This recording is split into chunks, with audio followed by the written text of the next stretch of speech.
Prime Minister Anthony Albanese has ordered New South Wales and Queensland to introduce their own coal price caps and recall parliaments to enact them. This report by The Australian this morning has caused a rift between the Prime Minister and state premiers as Dominic Perrottet and Annastacia Palaszczuk demand compensation. The news comes premature of National Cabinet, which will be held on Friday, delayed because Mr Albanese has COVID. The Prime Minister has promised a plan by Christmas for power price relief. Australians were anticipating a breakthrough at Wednesday's National Cabinet, but that deal has been delayed by Anthony Albanese contracting COVID for the second time this year. There's no actual delay in anything except the formal meeting that will take place now on Friday. We had to make a call pretty quickly. The Prime Minister is isolating in Kirribilli House and will convene the conflicting premiers for a virtual National Cabinet on Friday. Ahead of those negotiations, Anthony Albanese is arguing Queensland and New South Wales premiers aren't being entirely honest about negotiations for compensation should their coal royalties be reduced by a market cap. You've got to draw a distinction between what premiers and some states say in public in order to promote their own position and what is actually happening. And what's been happening is very constructive dialogue. The Treasurer telling premiers that federal funding is on the table if they cap coal prices.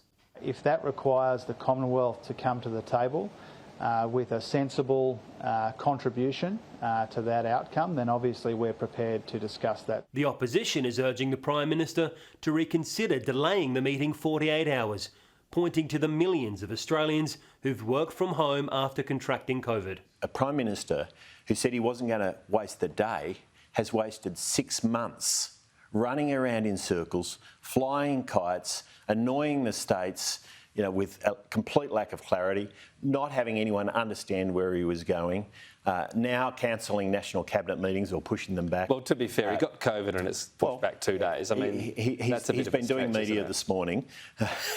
Energy Minister Chris Bowen condemned the comments. I thought that was a pretty ridiculous thing to say, pretty graceless. I think people understand that an important meeting like the National Cabinet should occur when the Prime Minister's fit and well. If the Prime Minister is not up to it on Wednesday because he has COVID, I mean, it's not just about isolation. COVID is a disease which has an impact. The Prime Minister's got it. I think it was pretty low rent for the opposition to make cheap political points. The National Cabinet delay means the country's energy ministers will now meet before the PM and premiers do. Their planned meeting on Thursday will still go ahead in Brisbane.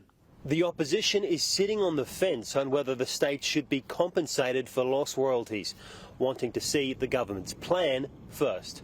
Everybody is waiting for the government to stump up with its approach. They made a promise before the election. They're breaking it today.